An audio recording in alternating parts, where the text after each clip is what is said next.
All right, guys, I could not. This thing is stuck. I don't know what's wrong with this thing. Y'all need to get that crap together, man. Every day is something different with this damn app. This dang on thing. Okay, so we didn't play the intro or anything. It's cool. Okay, because I don't know what's going on with StreamYard. So anyway, welcome to Shay's Tube Night Owl Live. Let me see if I can get this stuff up here at least. Sorry about that, y'all. This is daggone spray I just sprayed in here. I gotta stop spraying all this stuff in here. Because man, they be making me cough and stuff. But anyway, I hope you guys had a great Thursday. Happy and blessed Friday to you guys. Tonight, I decided to start something new, guys. On Thursday nights, we are going to be doing Thursday Chilling Crime, where I will be telling you guys one or either two chilling crime stories, okay? And the one that I am going to tell you guys about tonight, I was going to tell you two. I'll save the other one for another day. This one would be about a guy who they call Cannibal, okay? This dude actually befriended another guy. And then sometime later, I don't know if it was the same day or weeks later, he actually unalived the dude and then did some type of voodoo ritual on him where he dismembered his body and then he cut off his head, I believe, and then he cut his head, in half or whatever to reveal his brain. Then he took his brain out, some of it, not all of it, and he put it in a frying pan with some butter and he fried it and he ate some of that. I mean, this dude is an absolute lunatic, okay, for real. And he's a little off, for real. I mean, a lot off, not a little off, but he's off, for real. So we're going to talk about him. We're going to watch a couple of viral videos and breaking news, and that's going to be it. So I'm going to try to do all of this in an hour and 10 minutes, no more than an hour and a half, okay? So y'all, again, thank you for being here. Welcome to everybody in the bushes, everybody who watched this in the replay. Over here in the chat, we got Jermaine in place to be. Thanks, Jermaine, for checking in. I know you don't feel good. Hopefully you feel better. So it is what it is, y'all. Let's go ahead and do that copyright disclaimer under Section 107 of the Copyright Act of 1976, where allowance is made for fair use for purposes such as criticism, comment, news reporting, teaching, scholarship, education, and research.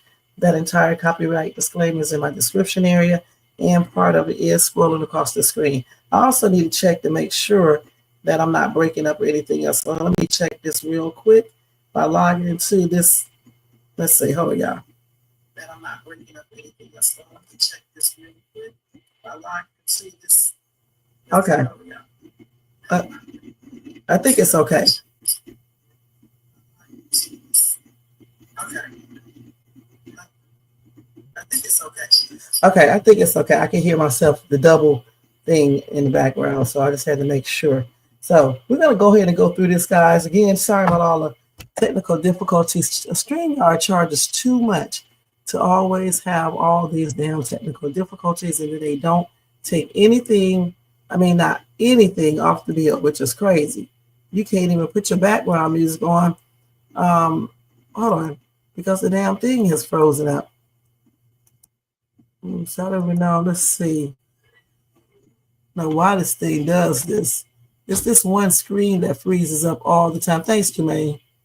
You got the sound is good. God. Jermaine, you probably half sleep. Yeah, I can't even put the background music on. So no background music, no nothing, because I can't get none of this stuff to move over here. This is crazy, man.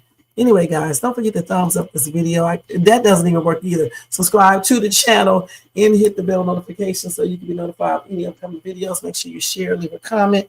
And if you want to show additional support for the channel, you guys, you can do a super sticker, super chat, Cash App donation at $ Shades Tube, or you can do a membership for $4.99 per month. All right, and thank you guys in advance for that. And we are getting ready to get started. Hopefully. Okay. Hopefully.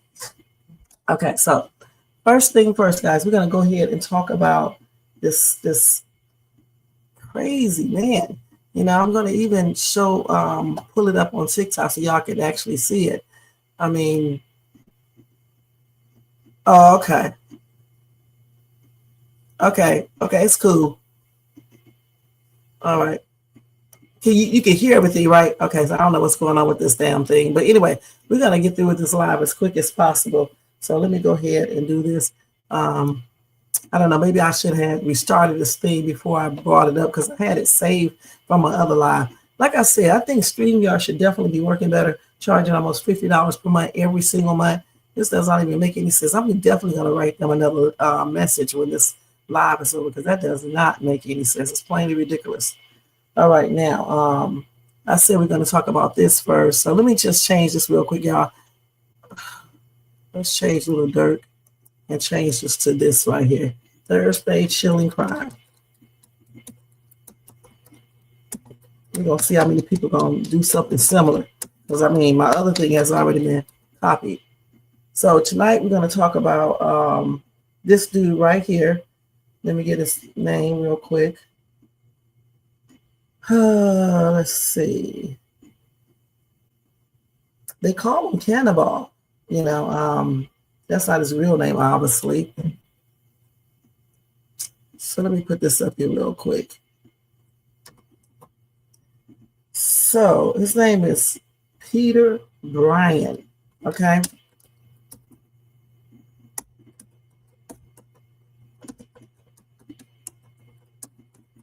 A normal name, huh? He just changed up, you guys. That's how they do.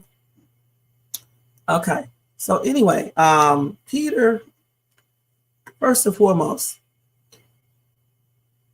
this man, like I just told you guys, he unalived, dismembered, and cooked his friend before eating his brains with butter. And you know what he told the police, guys? He told the police he wanted to taste what human flesh was like. Anyway, this is the story of Peter Bryan. Peter Bryan transformed a peaceful London apartment into a chamber of horrors when he slaughtered 43-year-old Brian Cherry in what he called a voodoo ritual. Police officers were horrified to find a frying pan on the burner containing tissue from his victim's brain after racing to the scene. Brian's heinous crime stunned the nation, and it happened just hours after he was released from a secure mental health facility in 2004. Now, you're probably asking the question, why was he released? Anyway, the terror started way back in 1993 when Brian was 23 years old. He was employed at a clothing store in West London. One night, for reasons that remain unknown, Brian erupted in a fury and he bludgeoned 20-year-old shop worker Misha Schiff to unaliving with a claw hammer, striking her skull 6 times.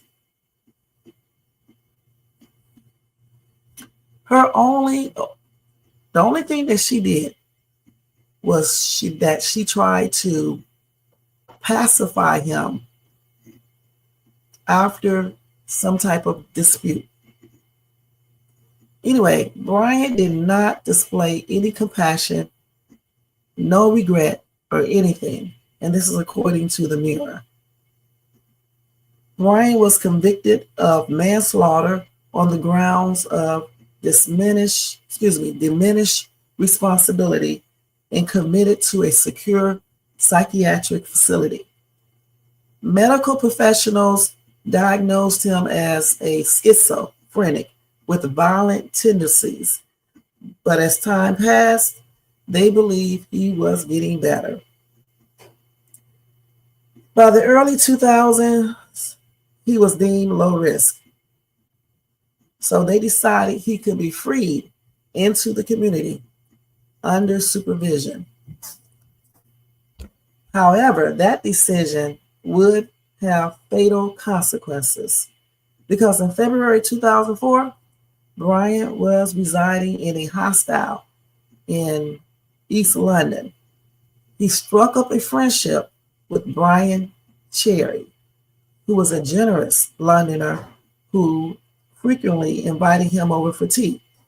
On the day of his unaliving, Brian purchased a hammer, a Stanley knife, and screwdriver before heading to the apartment. Neighbors reported hearing loud noises and shouting coming from the residence. Later that evening, one of Mr. Cherry's friends nudged open the door to find Brian shirtless, sweaty, and clutching a kitchen knife. He informed her, Brian Cherry is unalive. Hey, Tony, thank you so much for being here. When the police came, they encountered a scene that looked like a horror movie.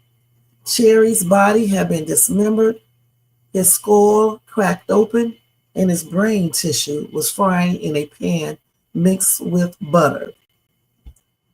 Brian seemed composed and confessed to the officers. I, K-I-L-L-E-D, him. I wanted to eat him. When asked why, he replied chillingly, I wanted to taste him. I cooked his brains. After this, Brian was sent to Broadmoor, which is a high-security psychiatric hospital for treatment instead of prison. He was characterized as unpredictable, posing a grave risk to others, and being extremely dangerous. However, Brian was permitted to socialize with other patients under general observation or a 15-minute checks just 4 days after he arrived. In a shocking turn of events, Brian struck again in April 2004. While the staff was preoccupied, he brutally attacked Richard Lowell, smashing his head onto the floor and strangling him with a ligature. This marked another horrifying act by the cannibal, Iller, this time within the confines of one of the nation's most secure hospitals. Anyway, during his court appearances, stop. Brian displayed little emotion. He confessed to the murders and he was handed multiple life sentences. Judge Giles Forrester declared that Brian should never be set free, stating, "You are an evil and dangerous man, and you will always remain a grave danger to the public." Investigations into his case have since uncovered a series of mistakes, communication breakdowns, and misguided assessments that left the public vulnerable.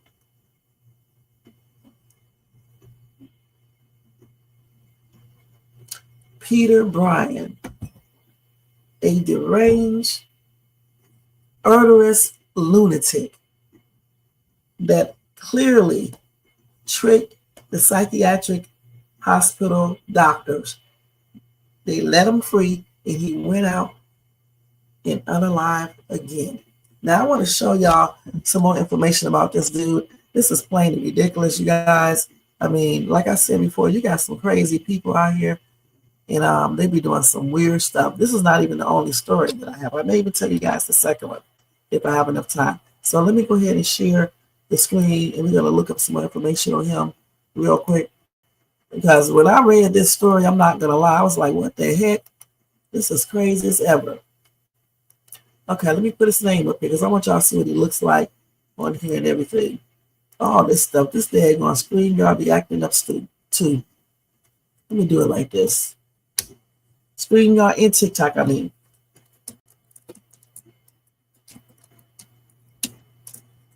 Okay, let's see if we can pull him up. See, there he is right there. So let's actually look at him right here, okay? If they don't have any daggone music up, because if they do, I'm going to switch it. He is a straight up weirdo. This man was released from a psychiatric hospital. Well, we're going to do somebody else because, man, I can really understand that. Okay, let's look at, that's the man, he is the friend right there. That's the friend, okay? Brian Cherry. And so this is an AI right here. We're going to look at this too because that's tripped out. Okay? Man. So let's look at this one. Actually, we can't. Okay? Because that music. Let me see. Let's see if this. In early 2004, London was shaken by one of the most shocking crimes in modern British history. Peter Bryan, a man already known to authorities, He looked like something ain't right. I mean, for real, for real. He really does look like he looks evil. I hate to say it, you know. He said he was doing a voodoo ritual. I don't even know where this man is from. You know, they didn't give us any background information on him or anything. So let's go ahead and finish playing this. Violent past. In 1993, he killed a young shop assistant with a hammer. Declared mentally ill, he was sent to a secure hospital instead of prison. After years of psychiatric treatment, doctors believed Bryan was improving. He was gradually released back into the community under supervision. But in 2004, the unthinkable happened. Bryan murdered his friend, Brian Cherry, in his East London flat. When police entered, they found Bryan frying pieces of Cherry's flesh in a pan. Calmly, he told officers he wanted to eat him. Even more chilling, weeks later, while being held in a psychiatric unit, Bryan struck again. He killed a fellow patient and began eating parts of his body. The case exposed devastating failures in the mental health system. A man with a known violent history had been released, only to commit crimes far worse than before. Peter Bryan was declared criminally insane and remains locked away in a high-security psychiatric facility, remembered forever as the cannibal killer. In early 2004, London was okay. And like somebody said in this comment section, I am also trying to figure out, you know, why do they let these crazy people out of these daggone psychiatric hospitals, you know, so quick, just because they appear to be normal. Don't they realize some of these people are so skilled that they can trick you? Shit. And he had already did weird stuff in the first place, so he really should have been, you know, even if they let him out, he should have went to regular jail. Okay, point blank. Okay, let's see what else we can find about that. Any other stuff? Let's see what they're talking about. Oh no, we're not gonna listen to that. Yeah, I don't know what be wrong with these people. Let's look at this AI thing that they did on him. Fried my best friend's brain in butter, and actually, it was quite tasty. My name is Peter Bryan, and I'm from London. In 1994, I was sent to the Rampton Mental Hospital because I admitted to putting Nisha to sleep forever. I used a hammer. Oh, the sound was magnificent. I was locked in a mental hospital where I gave people reason to believe I was getting better. In February 2004, just hours after being discharged from the mental health unit, I went to my friend's house, of course, with my trusty hammer. I removed his brain and fried it in butter, quite the succulent meal. The cops came in, and I was sadly interrupted. I had the rest of his body chopped apart and ready to fry. I was sent back to the mental institution, where I took out my friend Richard. I was sadly stopped before I could consume him. I was getting hungry. Oh, how I missed the buttery meat. I fried my best. Oh, wow. Somebody said, well, I thought that was Meek Mill. These people crazy as they ever in this comment section. So this dude, guys, was an absolute monster, okay? And y'all think y'all be hearing about some weird ass people, okay? Something definitely is going on in this dude's mind. And I wonder how's everything going with him now, because I can't find any updates on him at all. Let's see what else we can uncover about this dude. This is the dude, like I say, his friend who he unalive. This is sad. Let's see. we can't do stuff that we make in music and stuff. That's crazy. These people cannot do a live without music going on in the background. So she probably is going to repeat the same thing that I just said. I mean, we can watch her. See, this is part 2, but let's see if she has anything different. If you are planning on eating soon, save this video for later. Hi stranger, this is part 2 of the Peter Bryan story and we're getting straight back into it, no recap. So if you're not caught up, part 1 is over on my page. To avoid any confusion later on in the story, I'm going to be calling Peter Bryan by his first name. In part 1 I referred to him as Brian. In this video I'm going to be calling him Peter. Peter was a patient at Rampton, a maximum security psychiatric hospital, and he was there for the 1993 manslaughter of Nisha. According to the experts, Peter had an atypical mental disorder. He did not display the usual or expected symptoms of schizophrenia. The same experts concluded that part of Peter's innate dangerousness is his ability to appear normal even when severely mentally disordered. Hold on for a minute. Let's stop right there. I told y'all that these people can pretend like they are normal to trick you and make you think they are normal people. And then as soon as you believe that and you do an evaluation or assessment and you think these people are sane, as soon as they get out, they do crazy stuff. It may not be the same day. It may not be next week. It could be 6 months down the line, but they are absolutely nuts. And they are skilled at tricking people and making them believe that they are not insane. His early time at Rampton was bumpy. He could be provocative in various ways, including racially. He could be threatening and intimidating and had a few incidents. He still had some of his old bullying and manipulative ways. And I think in this particular case that Peter is just a bit of an arsehole. He's obviously mentally ill, but 2 things can be true at the same time. And he's a mentally poorly dick, in my opinion. A couple of examples would be when he burned a carer with a cigarette. He exposed himself to a female member of staff and was just generally difficult to be around and would... And if he's like this, I'm trying to figure out why was he ever released into the public? You're right. He may be normal until they are triggered by something. You know what I'm saying? I just think that also too, that they be doing some type of manipulation. Okay. They manipulate people to make them think they're normal and be having these plans in their mind. Some of these people may be just doing this uncontrollably too. They may appear normal and then, like you said, something triggers them, or like in his case, his desire to eat flesh probably prompt him to do that. He said he just wanted to taste human flesh.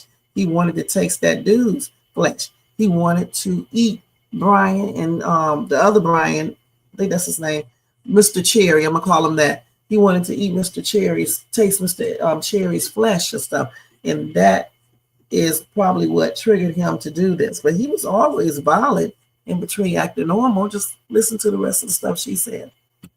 Push serious boundaries. He would write lists of complaints and was unhappy about taking his antipsychotic meds. He didn't understand his need for them. After a while at Rampton, his behaviour did change. And I'm not discrediting any treatment or any care that he received while he was there, but it's my personal opinion that he just figured out that he wasn't going to get very far behaving like that. Don't forget, he himself previously said that he manipulated people by telling them what they wanted to hear. I told you, what did I just say? I told you this dude probably, and like the other ones, used manipulation to make people think that he was normal. So he isn't dumb, okay? Just because people are crazy, it doesn't mean they are dumb.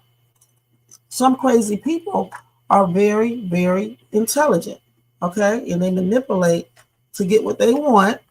And as soon as something happens, or, they go through one of the episodes or whatever you want to call it, that's when they strike, like Brian did. So after some time, he engaged with all of the services on offer at Rampton. He took all of his meds, attended all of his classes, socialized, and he went on an anger management course, and he was actually the only patient to attend all 36 classes. He started to look after himself a little bit more, you know, dressing smartly, and just generally became clean and presentable. But on the couple of occasions that they did try to lower his dosage or bring him off of his antipsychotic medication altogether, his behaviour would deteriorate. And so years passed by without incident, and by February 2001, a psychologist's assessment of Peter concluded that with some risk management, he would be able to be placed into medium security. The same report detailed how important it was that Peter would engage with alcohol and substance prevention programs, as those were seen as significant triggers to him. It also detailed how Peter still held strong beliefs about women and relationships, and that could potentially place him at risk in any future relationship. At this point in his life, Peter was still a virgin, but as we know, he had serious issues around boundaries with women. In March 2001, again in talks with a psychologist, Peter expressed that he was remorseful for taking Nisha's life, but that the thing that got to him the most was the attack on her brother, which he said he still had no recollection of. He answered all the psychologist's questions with what would be deemed as the correct answers, I suppose. He said he recognised he had been mentally ill and that the hospital admission had most definitely been necessary, and when asked why, he said, quote, "Well, I was unstable and I was a danger to society and I needed stabilising." When asked what made him well again, he answered, quote, "Stability, medication, going through my conscience made me understand more, made me stable. My groups, anger management, thinking skills, etc. made me understand myself better and where I was going wrong." He assured them that he would remain medicated as he didn't want to slip back into illness, and he said he had plans. He wanted to become a painter decorator, get some more GCSEs, you know, all the things that you might want to hear. And in July 2001, he was moved from Rampton to a ward in a different clinic with the aim of reintegration into society, like day trips out and stuff like that. But Peter would still become belligerent, he would still become angry, he was still trying to con money out of people, but he was presenting relatively well. And so he was moved to a medium secure unit, Riverside House in Hackney, in February 2002. He had daytime activities to do and started socialising. He made friends within Riverside House and also out in the community, for example, with a mum and her teenage daughter who lived in a block of flats nearby. But after time, he became belligerent and said that Riverside House felt like a prison. He didn't understand why he had so many rules and that he should have a flat of his own. His behaviour continued to deteriorate until he was accused of essaying the daughter of his friend, the two that I mentioned earlier. Peter and one of his friends from Riverside House had gone round to their flat to use their DVD player. The girl's parents were out, but she was with a friend and she let Peter and his friend in. Peter's friend did not feel comfortable because they were young teenage girls and they were two grown men and there was no other parental supervision, and so he left. Good. After the friend left, Peter allegedly grabbed the girl, pinned her down. She got away, but he followed her and touched her inappropriately. She chased him out of the house with him telling her that she didn't know what he was capable of. Because of that incident, Peter was threatened and had to be moved out of Riverside House. He was moved to a ward at Newham Hospital on the 10th of February 2004. He was monitored and appeared calm, but just 1 week later, Peter Bryan would, for the second time in less than 10 years, take someone's life in a gruesome and horrific deja vu. On the 17th of February, Peter left the ward and went to a DIY shop where he purchased a hammer, a Stanley knife and a screwdriver. He then went to Walthamstow to the home of his friend, Brian Cherry. Peter had met Brian through another young girl that he was friends with, a teenager with substance abuse problems, who was fleecing Brian for money to supplement her habit. She is relevant, so bear with me. At around 6 p.m. that day, that girl called Brian Cherry to ask if she could come round and pick up some cigarettes, and he said yes. It's assumed that it was around that time that Peter arrived, because when the girl started calling Brian back at around 6:30, 6:45, he no longer was answering the phone. Brian had let Peter into the flat, and then Peter took his life with the hammer in the same way he had done with Nisha. This time, though, in the privacy of Brian's flat, Peter did not stop there. He beat Brian's head with the hammer until his brains were exposed, and then Peter took some of those brains and fried them in butter before eating them. At around 7:30, the girl arrived to Brian's flat to collect her cigarettes. Brian had a broken front door, so she let herself in. Peter came into the hallway shirtless, and when asked where Brian was, he told the girl that Brian was dead. Peter moved as if to close the door, and she glanced into the living room, catching sight of Brian's body, and one of his arms was fully detached. She tried to act normal as she left, and Peter did let her go. And look, I know we all think she's going running straight to the police, but strangers, we're here, aren't we? She tells the friend that was waiting downstairs for her what she had seen. Friend says, call the police. Girl says, no, just wait, take me home, I'm scared. Okay. On the way home, they stop at another friend's house, and girl tells the other friend what she saw. Friend says, call police. Girl says, take me home. She gets home and tells her mother what she saw. Mother says, call the police. Girl says she's too scared to. She thinks she's got a warrant out. Like, babes, we get that you've probably nicked 50 quid's worth of makeup out of Bootsy's, but this man's arm is detached from his body. His brains are in the butter. Just call the fucking police. Anyway, she doesn't, but her mother does. So police are dispatched to Brian's flat, but there's been a mix-up and they think that they're attending a disturbance where somebody has possibly had their arm ripped off. They knock on the door, identify themselves and enter. Peter immediately comes into the hallway wearing nothing but blood-soaked jeans and trainers and absolutely caked in claret. He looked startled to see them, and they must have been shocked to see him, and so they all just stood there in awkward silence for a moment. They would, of course, discover Brian Cherry's body, and by now both of his arms and his right leg were completely detached. While still at the scene, Peter said, quote, I ate his brain with butter. It was very nice. Sure enough, brain matter was recovered from a frying pan and plate that were in the kitchen, and there was an open tub of clover on the side next to the stove. While waiting for the police van to arrive, Peter said, quote, I wanted his soul. He'd be sent to Pentonville prison and then Belmarsh, but by March his mental state had for a moment. They would, of course, discover Brian's friend what she saw. Friend says, call police. Girl says, take me home. She gets home and tells her mother what she saw. Mother says, call the police. Girl says she's too scared to. She thinks she's got a warrant out. Like, babes, we get that you've probably nicked 50 quid's worth of makeup out of Bootsy's, but this man's arm is detached from his body. His brains are in the butter. Just call the fucking police. Anyway, she doesn't, but her mother does. So police are dispatched to Brian's flat, but there's been a mix-up and they think that they're attending a disturbance where somebody has possibly had their arm ripped off. They knock on the door, identify themselves and enter.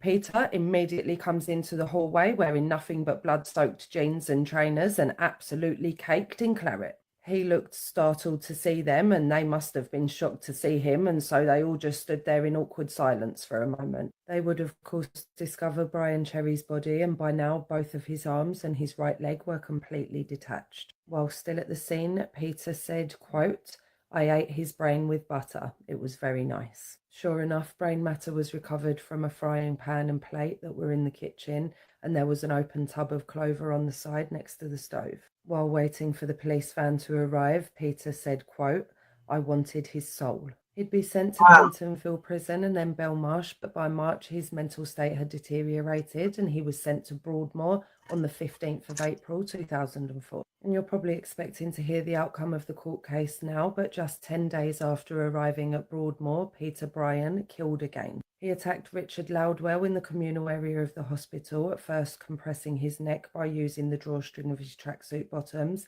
and then bashing Richard's head into the wall and floor. Peter Bryan was 34 and again denied murder but admitted manslaughter on the grounds of diminished responsibility, and this was accepted. The judge imposed 2 concurrent life sentences of 35 years, which he said should mean that Peter Bryan would remain in prison until he died. But he appealed and they reduced the sentence to just 15 years. What? Although they said it's unlikely that he'll ever get out. What does that mean? Anyway, let me know what you think in the comments. And if you've stayed with me till now, then thanks for watching. If you are planning on child, if this man gets out, they need the justice system there need a butt whoop. Period. This is crazy. Right? Somebody said 15 years. That's insane. That's crazy, man. How did they come to the realization that they needed to reduce this sentence to 15 years? And then say they doubt he would get out. Hopefully he doesn't get out, because this man is a lunatic, you guys. Damn. If I lived in London and I saw him and he came close to me, I'll light him up. I'm going to be perfectly honest, because he's damn crazy. And you know what? When they can play like they are trained and, you know, competent and all that other stuff, they are even more dangerous. Okay? Goodness. That's crazy, man. People making jokes of it. This is not funny. He is definitely too dangerous to be around the public. She did a good job of breaking it all the way down, you know, and told us even more details about this man. This man has been committing crimes for the longest. I don't know where he's from. We know he's not American, so, you know, or anything. So I'm just guessing he's probably I don't know, from one of those you know, either African or, you know, something else from the islands or whatever the case is. Because a lot of people from Africa go to London, you know, to get their to live there and work and all that other stuff. And sometimes they're born there. So I mean, I don't know for sure, but I know one damn thing, he is crazy as hell. And this was an awesome story. You know, I'm glad he's in confinement as where he should be in prison. And hopefully this man does not get out. Because 15 years, this happened in 2004, right? So let's see, 2004, 2014, 15, 16, 17, 18, 19. So that would be 2019. So he's not out. So let me see an updated information if I can pull it up. This is in London, UK. So I don't know if I can get any information. Let's see, Brian. What's his name? Peter Brian. Let me see if we got any updates on him. Let's see if anything.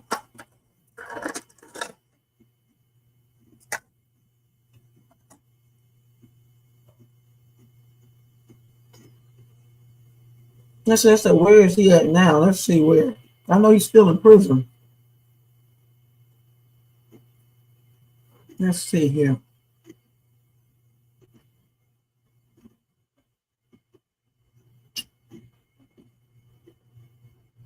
Damn, you know, let's check this out. When he was 18 years old, you guys, this psycho, hold on, this man attempted to throw another resident from his 6th floor window in East London. Can y'all believe this?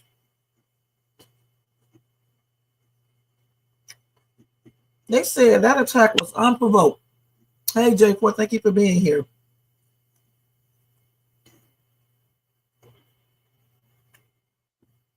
And no charges were filed or taken out on this dude. Let's see what else. So he unalived 3 people over a 10-year span. And he confessed on multiple occasions that he wanted to eat people, okay? Yeah. And the girl was his first victim. Nisha was. Back in 1993. But they said that's probably like a revenge unaliving. Because Brian was fired from the clothing store because they accused him of stealing. And that's when he was sent to that secure psychiatric hospital. This is crazy how they let this dude out. Let's see what else here. What else they got? Okay, let's see. Hopefully they don't jump back again. So they say he probably won't ever be released. But what was the purpose of giving him reducing his sentence to 15 years? What was the purpose of that then?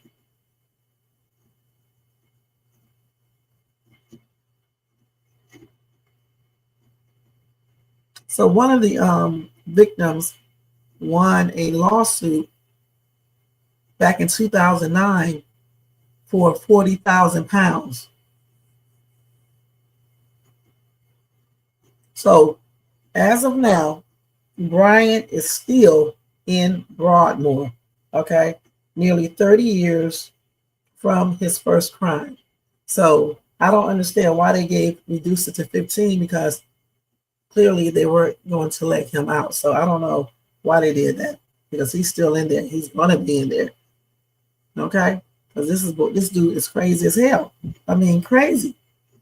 Beyond crazy, actually, just beyond crazy. So that's the first crime story that I gave you guys for my new stuff that I'm starting, that I just started on Thursday. That was crazy. You know what? When he unalived this other dude, Richard Lowell, who was 59 at the time, he said he wanted to unalive him, and then he wanted to eat him. And he said he did not have much time. He said if he did, he would have tried to cook him and eat him. If that ain't crazy, you tell me what is crazy.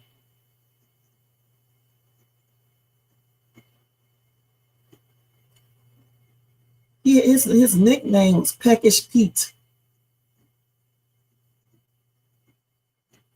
That's crazy.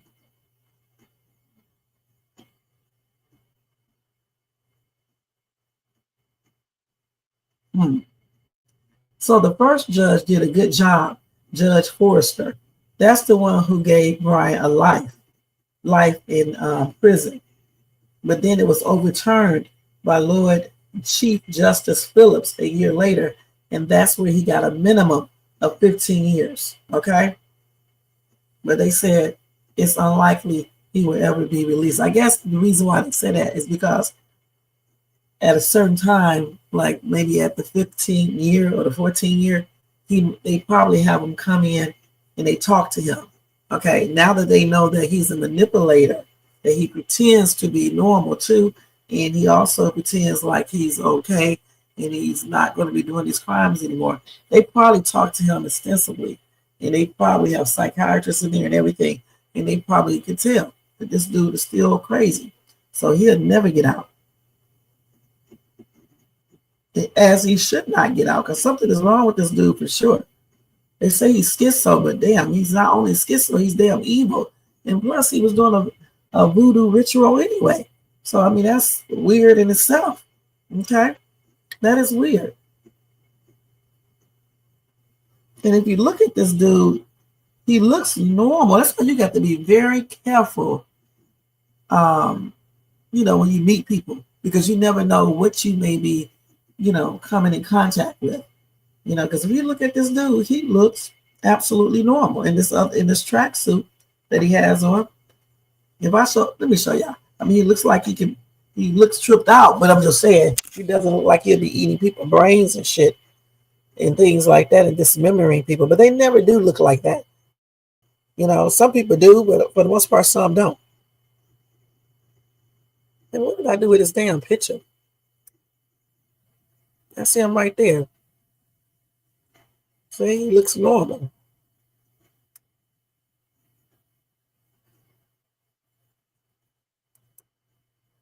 So again, like I said, sometimes these people look normal as ever. So that's why you got to be very cautious, because you never know what you may be getting into with some of these people. Okay, so that is my Thursday chilling crime story 1. Well, how long we been? We've been on here for 44 minutes already. So the next story I'll tell you guys. Let me see. I don't know how long that story is. So let me see if I have enough time to do it, because I don't know for sure. I may just wait till next Thursday to give you guys this other one. Yeah, I'll wait till next Thursday to give you guys the next story, which is also another crazy story. And you guys are going to be tripping out when you hear that one as well. All right, so we're going to move on from that. Man, these people are absolutely crazy. All right, because I don't think you know what? Maybe I will tell y'all. Let me go ahead and tell y'all the second one real quick. I'll tell y'all. Okay, it'll just take about 15 minutes to tell you. So the next one, let me change this real quick.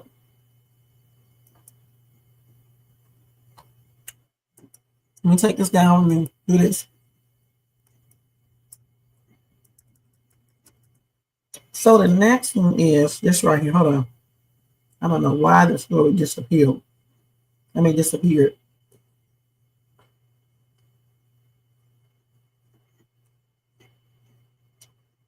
What happened to the damn story?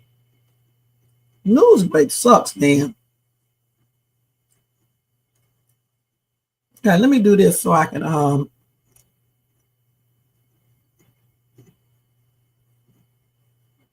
I may have to wait to do this one. Hold on.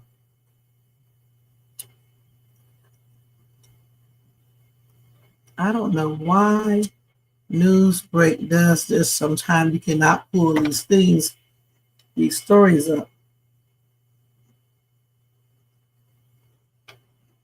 Hold on, let me look it up. Let me just type it in Google. Hold on for a minute, y'all.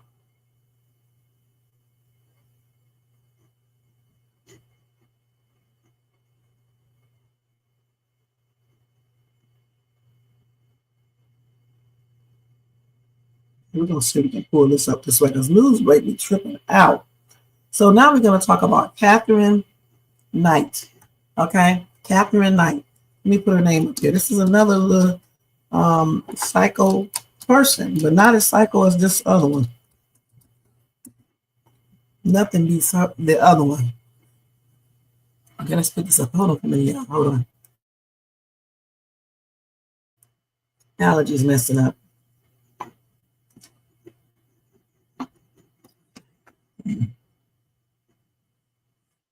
So anyway, let me tell y'all the story of her. Hold on one morning. So Catherine Knight, she stabbed and mutilated her husband 16 years ago. All right. This lady is from Australia. She decapitated and skinned her husband before trying to serve his flesh to his children. All right. She stabbed her husband, John Price, 37 times, and then she mutilated him in their home in Aberdeen in New South Wales, Hunter Valley, 16 years ago. And it's probably a little bit longer than 16 years now. Okay. Hold on.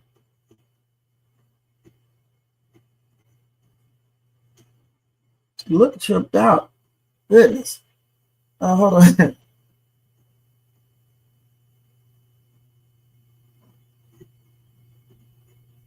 Okay, hold on. So anyway, when she unalived her husband, the police found his body without his head, okay? And this was on March the 1st, 2000, a day after he was unalived. His skin was hanging from a butcher's hook in the lounge room. His head was cooking in a stew on the stove, and slices of his buttocks had been cooked and served alongside vegetables and gravy in a meal intended for his grown children.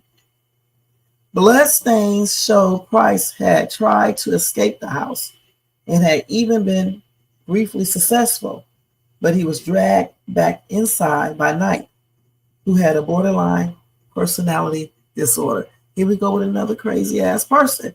That's why I keep on telling y'all, you can't be, listen, when people have mental problems that, make them violent, you got to be very careful around these type of people. Not saying that everybody with mental problems are violent and will do something like this. I'm talking about the ones that are definitely violent. When people say things, that they'll do certain things, they act violent without anyone doing anything to them, you better believe what they say, okay? They said this lady had a borderline personality disorder. She was doing stuff before this, though. She also was beating her husband, okay? Because, of course, I had to look her up. She was doing a domestic violence against her husband. He tried to get away from her, too, and couldn't.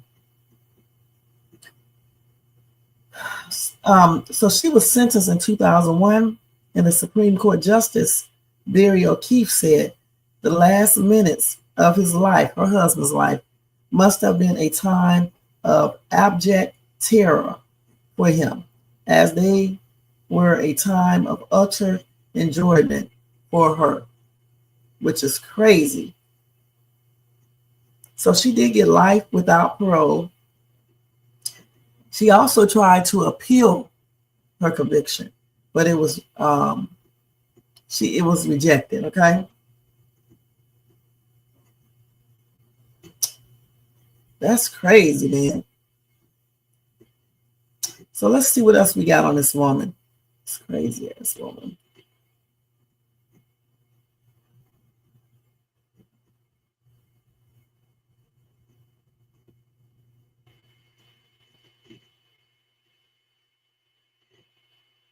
So let's go here on YouTube, not on YouTube, on TikTok, and see what they got on here as well. So let me type her name up here. Catherine Knight.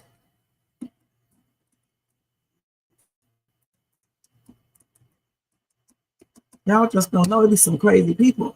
These are in different countries though, but still just psycho. Look at it. Let's go ahead and see. Hopefully they don't have no music on. Let's see. Okay. Have you ever heard of Catherine? I knew it. Let me see. She then skinned him and decapitated his body before cooking. Let me find the whole story. These people, I don't know what they're doing. Let's see.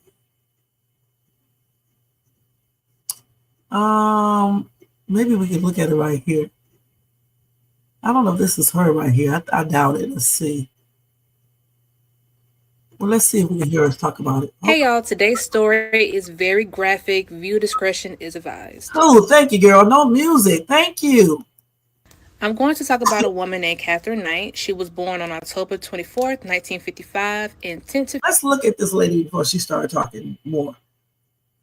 If you look at her and you saw her walking down the street, would you think this lady is a little off?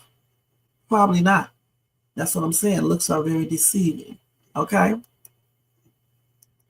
Tenterfield, Australia. Catherine's childhood was so awful. Both of her parents were alcoholics, but her father seemed to be the abusive one.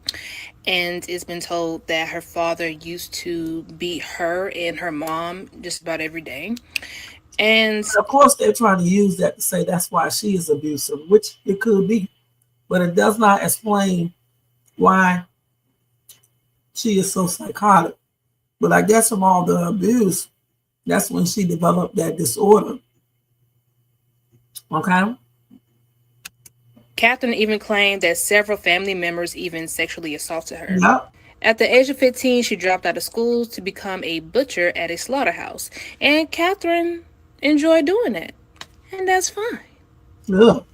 Me reading on the Catherine Knight case, I feel like she never learned how to love properly, especially at a young age, which would explain why she was in 4 toxic, abusive relationships. Mm-hmm. She was married to one guy that she met at the slaughterhouse. They got married in 1974, but man, that's, y'all.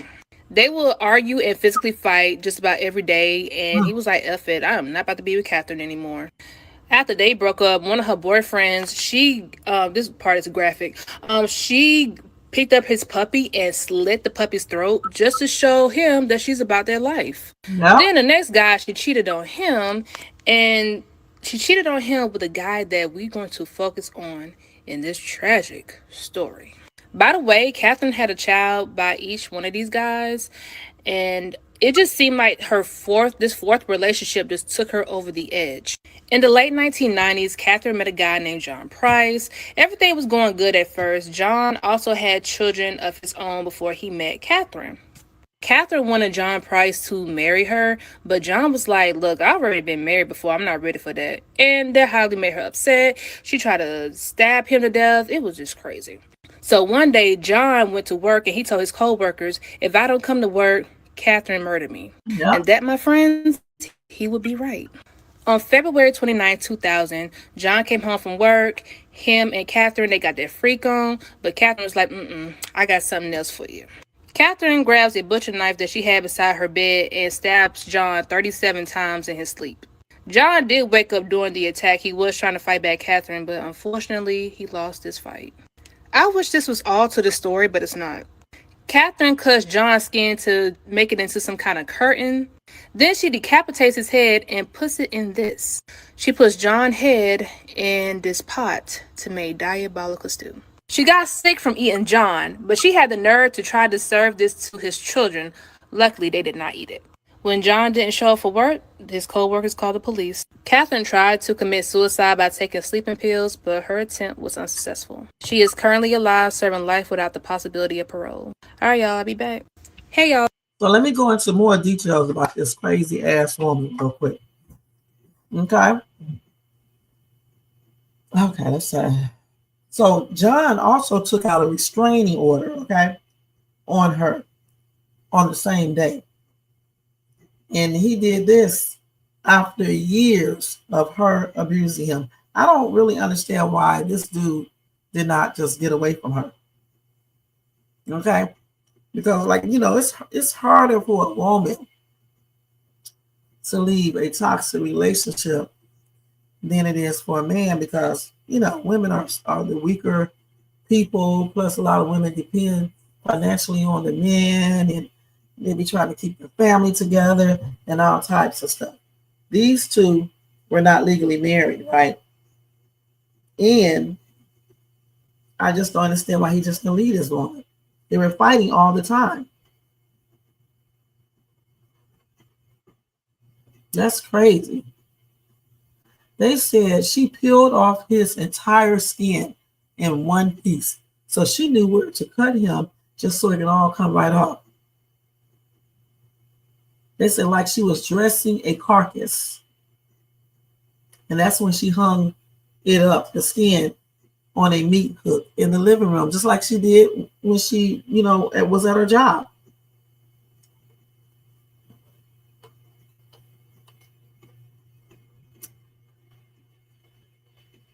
And when she sliced off part of his buttocks and baked them with potatoes and pumpkin, made gravy and all that, when she set the table with it, she made place cards with the name of her kids on it. That's crazy. So they did find another plate outside. They said that some people think she might have tried to eat it herself, but couldn't go through with it. So when police found her, she was passed out because she, like this girl said, she was trying to unalive herself. So she took some pills, sleeping pills. They said when the forensic team got there, some of them quit their job after seeing the scene. They said blood was everywhere, skin hanging like a curtain. His head was simmering in a pot. That's crazy. Let's see what else they got here. So she did have a long history of violence. Y'all, get this. She tried to strangle her first husband on their wedding night. She hit another guy with a frying pan and she burned his clothing. And then, like the girl said, she slit a puppy's throat right in front of her boyfriend to scare him. And she took a kid hostage with a knife.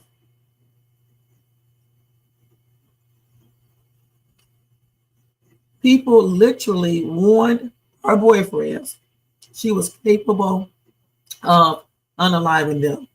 No one believed it and no one stopped her. They probably was looking at her. If she was looking like this, except them eyes look kind of evil, they probably didn't even think it. You know what I'm saying?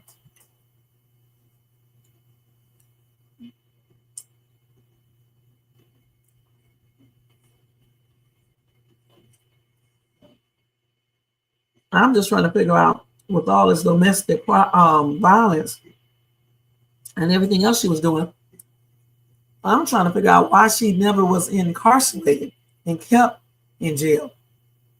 And why do these men put up with that? Especially the one that she, mutilated and all the other stuff. They, like the girl said, they just got through with an entanglement, and she just grabbed the knife on the side of her bed while he was asleep and just stabbed him 37 times. And then he woke up, obviously, and tried to, protect himself and couldn't. He got outside the house and she dragged him back. Or he got close to outside of the house and she dragged him back in. That's sad. So now, like we just said before, she's in prison for life with no parole. I think this lady should have got the DP.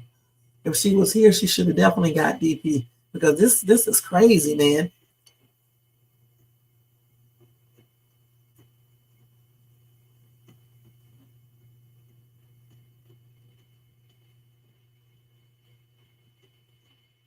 And I don't know if this is the same person right here, but I think it is. Somebody said Knight placed a 2-month-old child, they got the child's name, but I'm not going to say it, on a railway line shortly before a train was coming. She then stole an axe, went into town, and threatened to unalive several people. A homeless man known in the district as Old Ted Q, who was, I guess, staying near the railroad line, found and rescued the baby. By all accounts, only minutes before the train passed. Knight was arrested and again taken to St. Elmo's Hospital, but apparently she recovered and signed herself out the following day.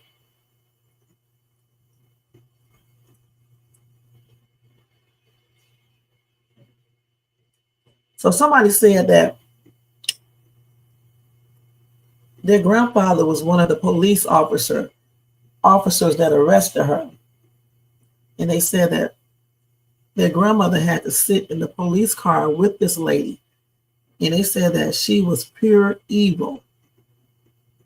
Okay, pure evil. Like I said, look at her eyes. Don't look at her smile and all that. Just look at her eyes. They look evil. And how the hell was she allowed to sign herself out of a psychiatric hospital when she just had set that child on the railroad tracks to be hit by a train? That's crazy. How can you recover from an attempted murder?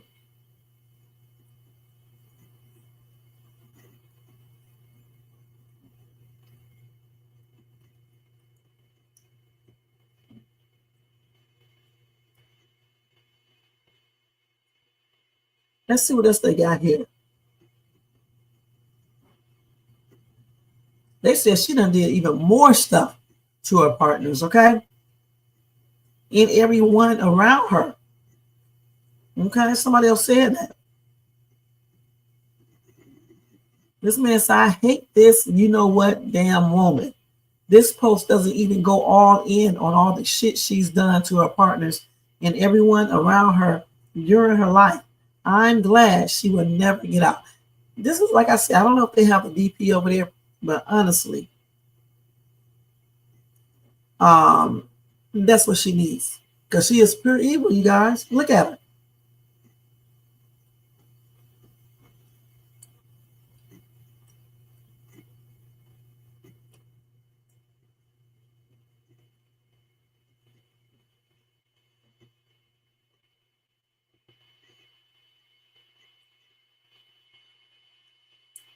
So let's see what else they got here. Hold on. Yeah.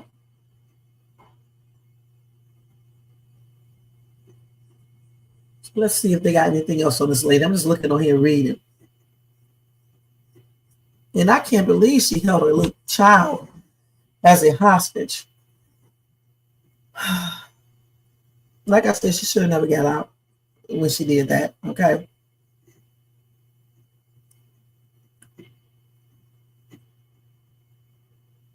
Somebody said this woman is beyond disgusting and pathetic. I just don't understand the part where he got a restraining order, knew she was dangerous and unhinged, but the courts let her back into the house with him that night. The thing is, the courts can't stop you. What should have happened when he did the restraining order, why did he go back home? Leave. This man said she stabbed him after they went to sleep, right? Not all the Ambien in the world would allow me to fall asleep with that woman anywhere near my house.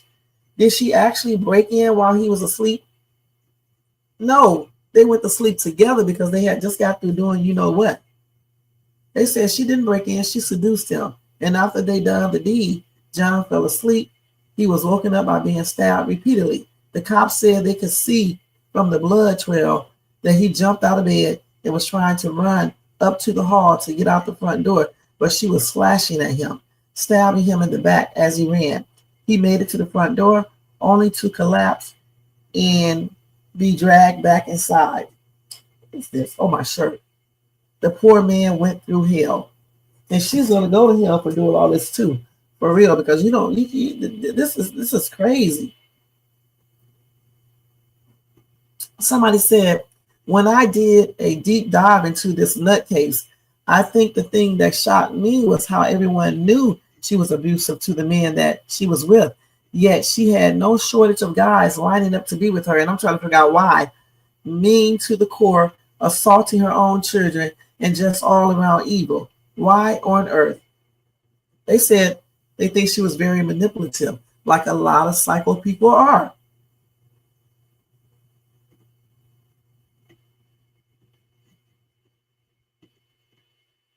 That's crazy.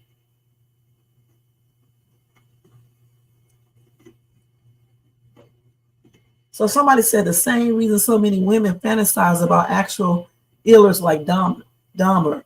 There's a reason why so many illers receive tons of letters in prison. Maybe the thrill and danger gets them going, or the thought of fixing someone. You can't fix a psycho or a person that likes to unalive people and eat people's brains and things like that and cook people and stuff. You cannot fix these people.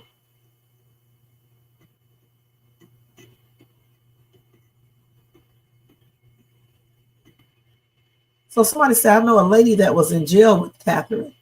She is known as Ma in there. Look like Ma Kettle. Y'all ever seen that show, Ma and Pa Kettle? And everyone treats her with a lot of respect for obvious reasons. So you can go read the book about her, Catherine Knight, and it's going to go into, explicit details and stuff. You can find it on www.goodreads.com. Okay, /book/show/436822329. Again, that's www.goodreads.com/book/show/436822329. You can read the book all about this psycho lady. Okay? Lady is damn nuts. Okay? For real, for real. Anyway, oh man. That's just, Anyway, that's it for my, hold on, let me go over here so I can say the name right. For my Thursday chilling crime stories, okay? And we just heard 2 chilling stories. So when you out here in the world and you're hooking up with people and meeting people and stuff, I'm telling you, do some type of check, because you never know who you may be friends with or trying to date. All right? That's it for Thursday chilling crime, guys.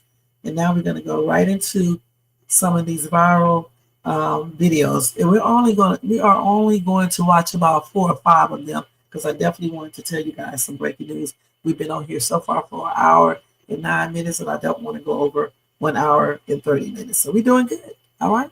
So let's go ahead and do this. Let me change this. And thanks to Jay Ford, Jermaine, and Tony Vance for being here, and everybody in the bushes, and everyone who watches this in the replay. So let me go ahead and make sure y'all thumbs up too. Okay, thumbs up, thumbs up.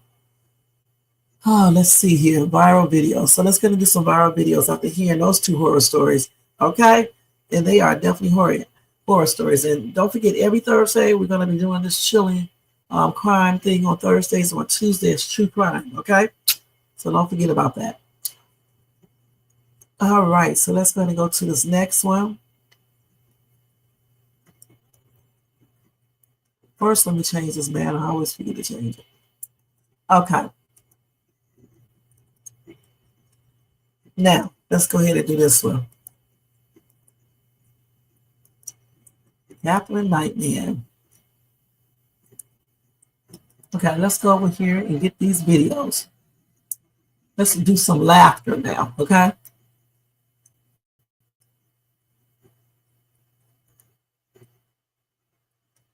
You got to give it some time to load. I guess, shit. I think Catherine, I don't know which one was worse. Was it the first person or Catherine? Shit. They both was boiling body parts. And I don't know, I think the cannibal is worse because he was actually, well, she was trying to eat her partner. So they, you know, honestly, they, no, the first one is, no, they're about the same. Yeah, yeah. Okay, let's go ahead and watch this, guys. I guess we'll be watching it. Okay, let's try this one. Okay, it's acting up. Okay, let's restart this. What the hell? Let's see. We have to just restart that, you guys, real quick. Brains fried in butter. That's disgusting. And he was actually eating that. Okay, now let's see. There you go. Nothing beats a Jet2 holiday. And right now, you can save £50 per person. That's £200 off for a family of 4. Nothing beats a Jet2 holiday. And right now, you can save £50 per person. That's £200 off for a family of 4. You cannot tell me that these horses like this. Okay? Man, people find the most craziest things to enjoy. For real. Abuse to the damn animals. You know what I'm saying? You know that horse did not like that. Nothing beats a Jet2 holiday. And right now, you can save £50 per person. That's £200 off for a family of 4. Nothing beats a Jet2 holiday. And right now, you can save £50 per person. That's £200 off for a family of 4. Ain't shit, okay? And that's on everything. Nothing beats a Jet2 holiday. And right now, you can save £50 per person. That's £200 off for a family of 4. Nothing beats a Jet2 holiday. And right now, you can save £50 per person. That's £200 off for a family of 4. Little ass would have got thrown off of my car. I guess you can't do that out there, though. Because, I mean, it just would have been instant reflex action. You ain't gonna defecate on my damn car. Nothing beats a Jet2 holiday. Let's start. We already know what's gonna happen. This is so silly. Let's go ahead and watch. Let's just watch. And right now, you can save £50 per person. That's £200 off for a family. I know she got her. Nothing beats a Jet2 holiday. And right now, you can save £50 per person. That's £200. I hate to say this, guys. This looks like something that Shades 2 would be doing, because I basically did something similar on the stool, trying to I don't know what I was doing something up on the curtains or something, and failed. You know, it's crazy, craziness. Okay, let's go ahead and go to this one right here. Nothing beats a Jet2 holiday. And right now, nothing beats a Jet2 holiday. You know, good and dead gone well. That hurt his damn tailbone. He knows it hurt. Trying to play it off. Somebody said, "Let me sit my stupid ass down." I know that's right. They're trying to play it off. He know he hurt himself. Come on now. Nothing beats a Jet2 holiday. And right now, you can save £50 per person. Nothing beats a Jet2 holiday. And right now, you can save £50 per person. That's nothing beats it. We know that dead shit hurt. Yes, he probably had to go to the damn hospital from that one. Nothing beats a Jet2 holiday. And right now, you can save £50 per person. Nothing beats a Jet2 holiday. And right now, you can save £50 per person. Let's see. Wow. Let's do that again. No. Wow. It's a Jet2. Let's do that again. No. Oh, wow. Let's do that again. No. I couldn't do it again. I tried to do it. My ass be hoarse all the time. That was funny. Damn, horse and jumped his ass and fell over the damn gate. I know he was embarrassed. Damn,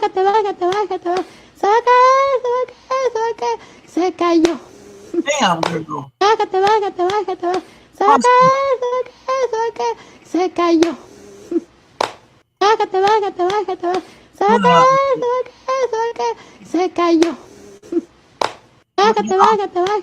She says she's okay and he's my brother. Okay, well, that's good. We're glad you're okay. But don't ever ride with him again. Shit. Maybe end up in the hospital. Safety set for students and athletes. We expect our kids to behave better than we do. Larry is coming to the girls' defense. In East St. Louis, we just want to condemn our kids for any little wrong they do and forget about the good that they've done. These girls have carried themselves with class all year long, and with one problem, they suspend the rest of their season. We're also hearing from the Archdiocese of St. Louis in response to the Trinity team's behavior. They say they're confident school leadership is taking the steps necessary to make sure this never happens again. In East St. Louis, Jenna Barnes, 5 on your side. 2 years ago, you might remember, the East St. Louis boys track team season was suspended because of a brawl in the stands.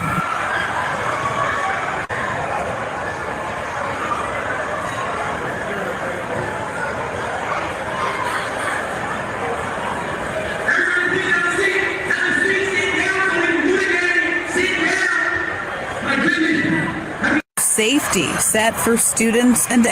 Okay. Now let's go ahead and move on to this right here. Oh my gosh. No.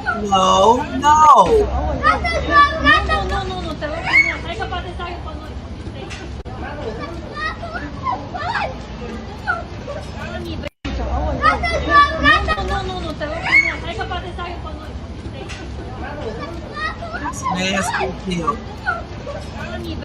That's nasty. Y'all, that's nasty as hell, okay? I mean, that's just totally disgusting. Let's say I know good and damn well they act like it's common, okay? And who would eat that? I don't know, man. That's disgusting, okay? Slip and fall. Oh, pimp down, pimp in disgrace. Oh my God. Yeah. Slip and fall. Oh, pimp down, pimp in disgrace. Oh my God. Slip and fall. I mean, why would you walk on this wet paint? You don't see it? Okay. Oh, nothing beats a Jet2 holiday. Psycho ass, man. Yeah. What you thought of me? What you?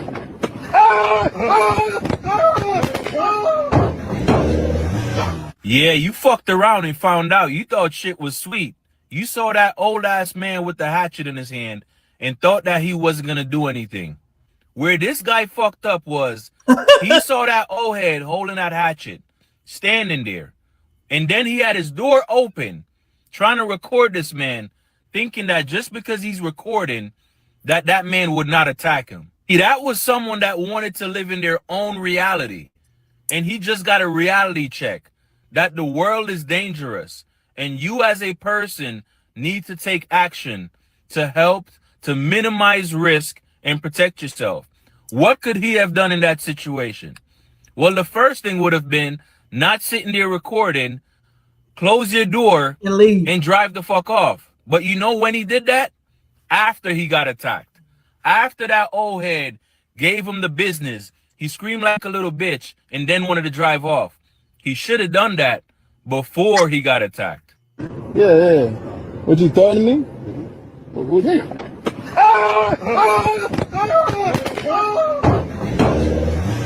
Yeah, you fucked around and found out. You thought shit. That's stupid, man. That is stupid. What you mean older people have nothing to lose? They have more to lose than y'all younger people, because damn, when you start getting old, you do not want to be spending all that time incarcerated because you don't have that much time left. That's the first thing. Secondly, a lot of older people be having medical issues. You can't receive the best care in that jail. You can't be comfortable, you can't relax, you can't go on vacations, you can't do anything. All you're doing is going to be waiting to pass on. So why would you want to get yourself incarcerated when you get old?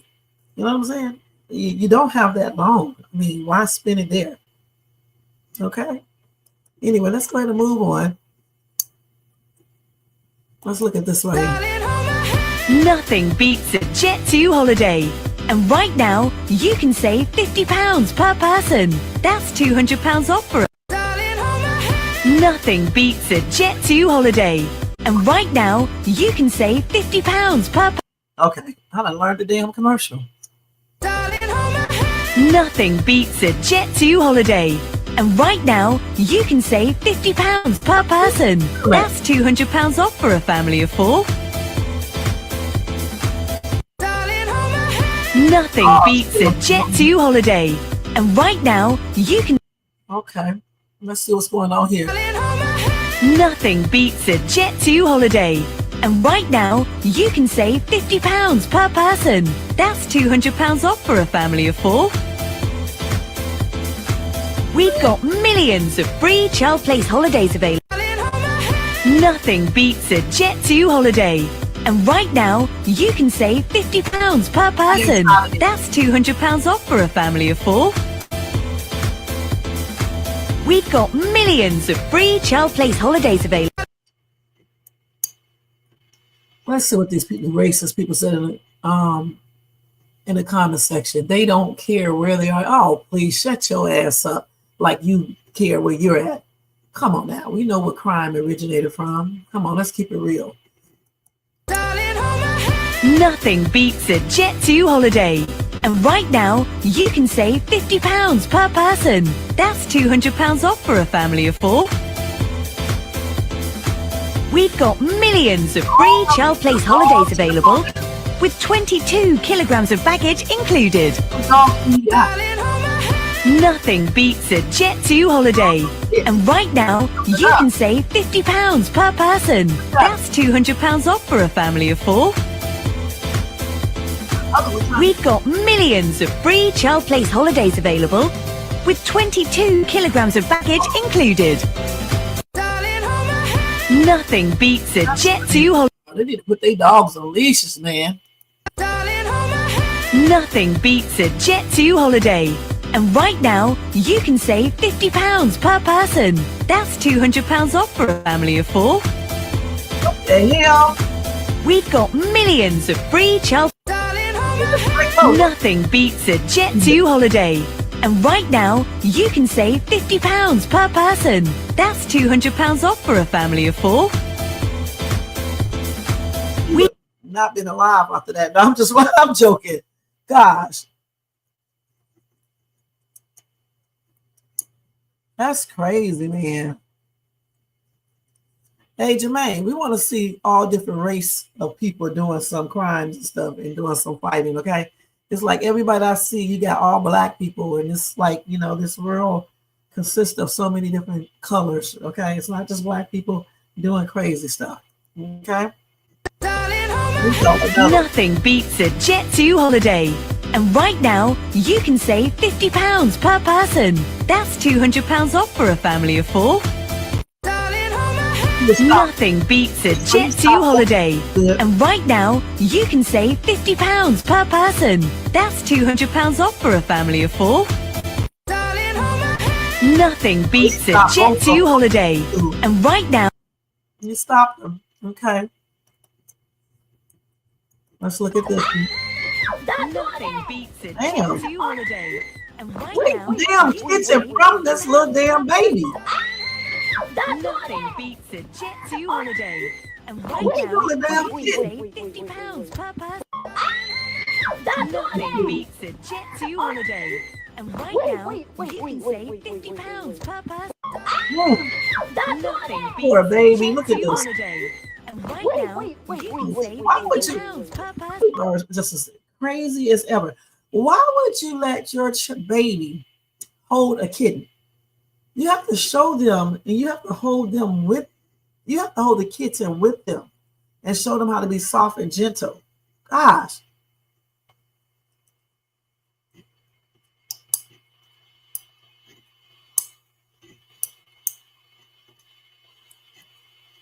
Gosh. Well, they definitely need to just basically show her how to hold, or him how to hold this pup. I mean, this kitten.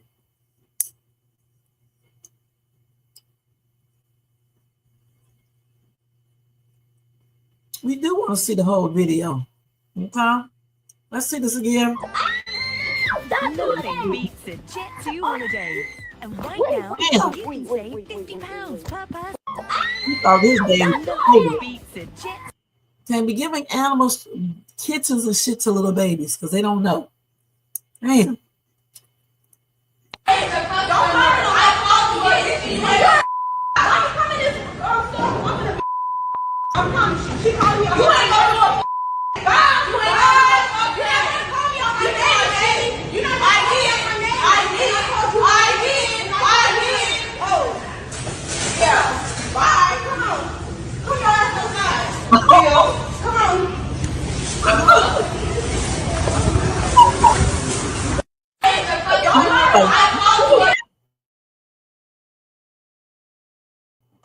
Going behind her at the door. Let me look at this again.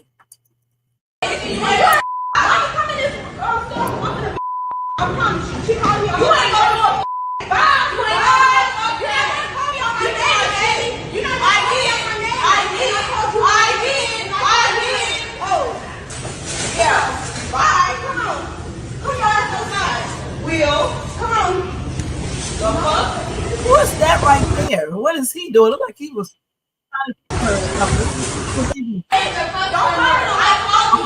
That was the person who was recording. They went outside too. Hold on, let me see what they said. Okay, the person recording went outside because I was like, what's going on there? The cashier one. Who? The manager? Y'all said he was smiling at first. Let's see.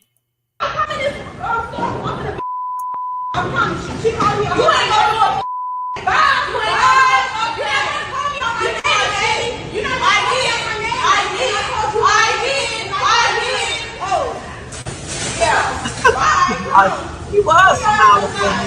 Will, come on. That was her damn mouth. Okay, she wasn't going outside. They need to stop being disrespectful to these people working behind these cash registers. And the manager, when people do that, they should just throw these people out. I mean, for real, for real. This is plain and ridiculous. Nothing beats a Jet2 holiday. And right now, you can save £50 per person. That's £200 off for a family of 4. Damn.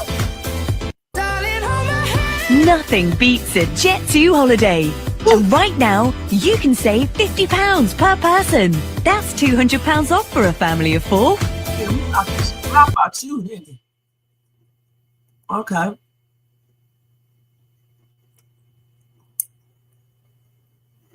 So I guess this one don't got no sound, huh? So we can't see that one. That one didn't come through the sound. Let's see again. I don't need a nigga. I went right several times for knocking a nigga out. Damn, girl. Don't just let strike. Hold on. Hold up. We cannot be hitting men, because if he hits you back, then you're gonna think he did something wrong. What the hell? Okay, let's finish watching this. Hit you. Understand that whenever he should have just called the police and had her ass. I don't need a nigga. I went by you several times for knocking a nigga out. Fuck is you talking about? don't just let strikes hit you. Understand that whenever you're defending yourself, your right arm can always defend their left, and your left arm can always defend their right. Comment the word defense. I'll send you some drills. I don't need a nigga. I went by you several times for knocking a nigga out. Fuck is you talking about? Don't just let. So her ass went to jail that day. Okay. Okay, you said, by the way, the guy was following her, and he said he just came from jail. And she said, what that mean? And she just started beating on him and said, stop following women. That must have been another video, because him right here is sitting on the damn train. Oh, okay, so the original video showed the whole thing, because I was going to say,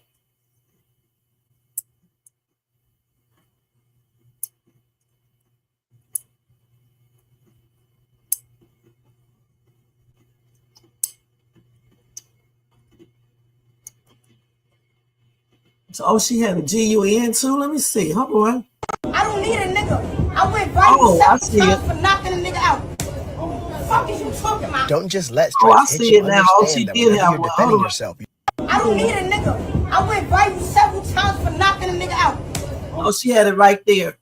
Okay, I see it. So he was following her, and he said he just got out of jail, and she was like, okay, that's what she did. That they need to start showing the whole videos, because oh man, we don't be knowing the whole thing. You know what I'm saying? You play part of it, you think she's just hitting this dude, and that's what it's all about. That's why they need to show more of a video so you can know what's going on. Okay, 2 more videos, you guys. I didn't see any animal videos tonight. Let's see. Yeah, so 2 more videos, and that will be it. Okay, let's see. Let's go to, wait a minute, hold on. What's this one right here? Let's look at this one. What the fuck you guys doing?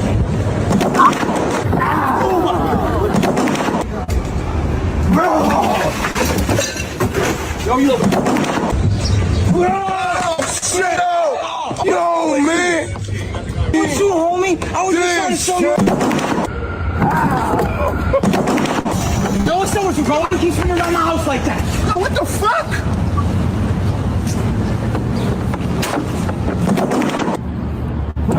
What's wrong with you?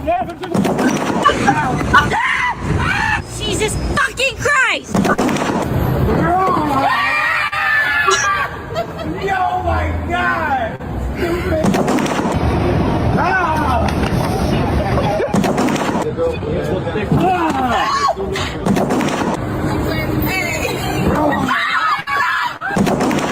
Notice no one. I mean, hardly no one. Like, as soon as he got, they didn't try to hit him or anything. They just got scared and ran. Majority of the people. What the fuck? What the fuck you guys doing?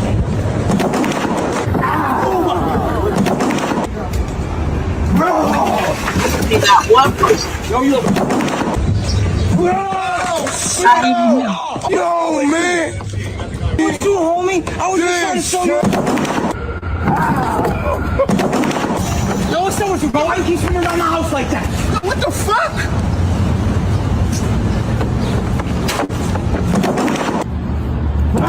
What's wrong with you?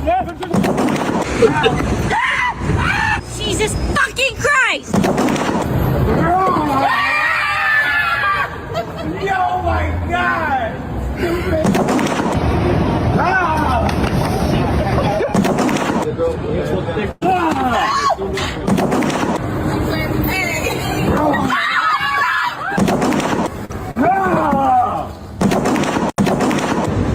Okay.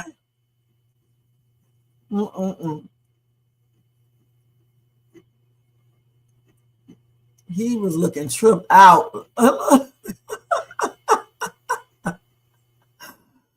my gosh, man.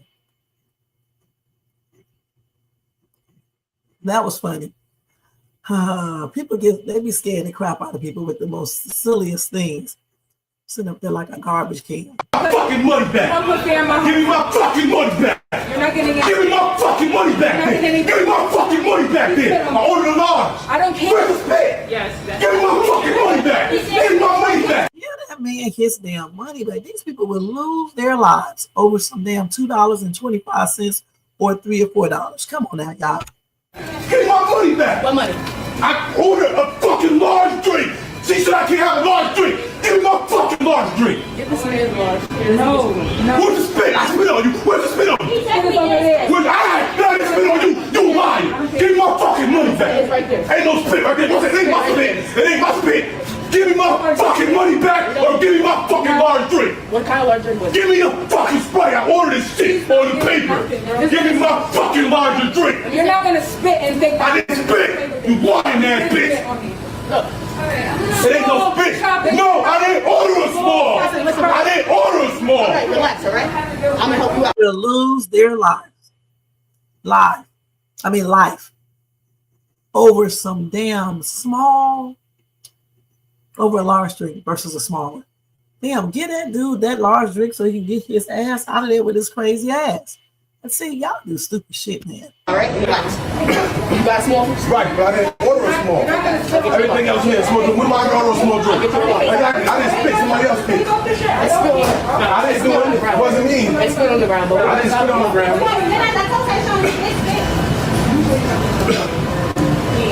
Small Sprite, small Sprite. So get out my face with that.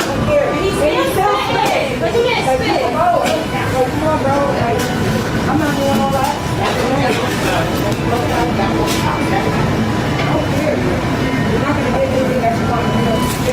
Oh, shit. Oh, yeah, when he was doing all that, I thought he was winning shit on him.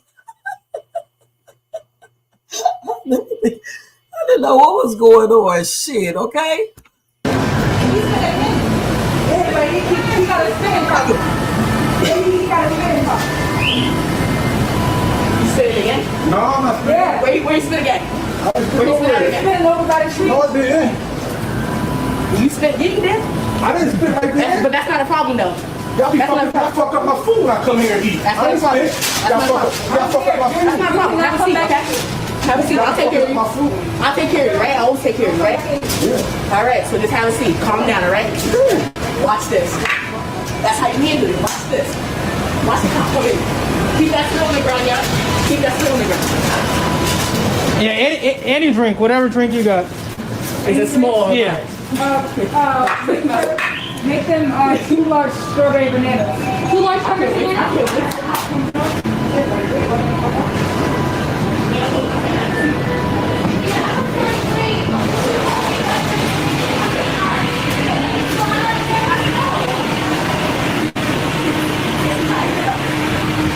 Fucking money back.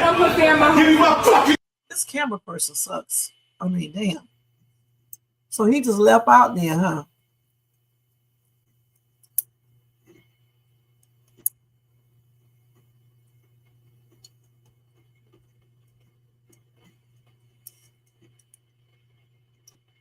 The thing about it, he acts like something ain't right upstairs. See, this is how people get themselves unalive over foolishness.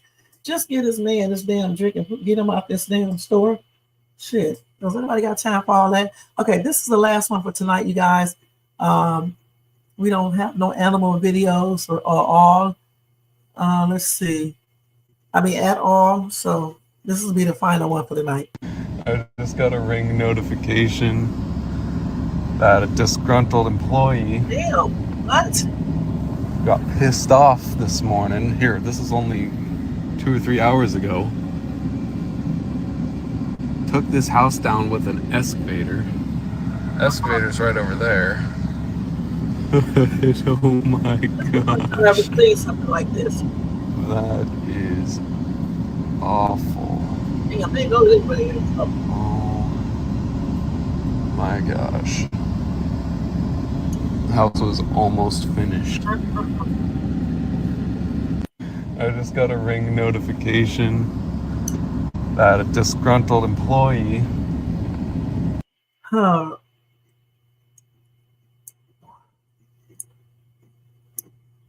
Wow. But anyway, y'all, I had a great time watching these videos. Thank you to Jermaine for giving me those, and I hope you guys enjoyed them too. All right, let's stop sharing. What time is it? Because I couldn't see the time while I was watching these videos. Okay, we went over a little bit, but it's fine. All right, I'm gonna give y'all breaking news, and that's gonna be it, and we get ready to get out of here. Every time I show those damn videos, I always go over anyway, because they be so good. You know what I'm saying? They be really good, interesting. That Jet 2 holiday thing be tripping me out. Nothing beats a Jet 2 holiday. That's crazy. But anyway, let me give y'all a couple of breaking news articles real quick. Okay. Whew. So anyway, now they claim that Erica Kirk did a bizarre hug with Jason Aldean. All right. So remember, there was another weird hug with JD Vance. Then they claimed that Trump gave her allegedly a kiss as well. So I don't know what's going on with Erica. All of this is allegedly, except the one we saw with JD Vance. And I saw the video of Jason Aldean as well. But I mean, we can't really say for sure what's going on in their minds or in her mind. We just don't know. But anyway, I just want to let you guys know that that's some type of news right there. A lot of people think she's not mourning enough or for long enough or anything. They think that she had fake tears and all. So I don't know, you guys. That's weird. That's weird. And let's see, Tory Lanez. Okay, Lanez, however you pronounce his last name. Y'all know he tried to do an appeal. He did do an appeal, right? Against his 10-year prison sentence, and they denied it. So he will remain behind bars for now, at least for now, okay? Anyway, the California Court of Appeals upheld the rapper's felony convictions and 10-year prison sentence for the 2020 SHOOTING of Megan Thee Stallion. Okay?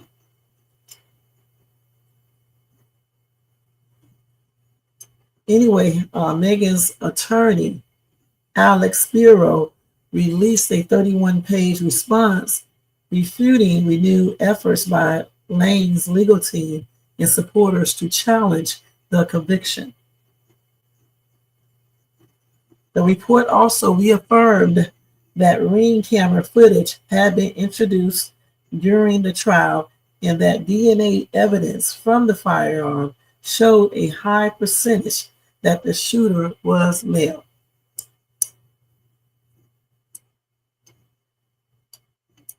So he said, despite Mr. Lanez being convicted at trial by overwhelming evidence that included his own admission of guilt, he and his team, flanked by any ignorant person they can find, have pushed whatever misleading narrative they can. So again, his appeal was denied. Also, a judge also denied Lane's request to avoid testifying in a related civil case. All right. So let's see.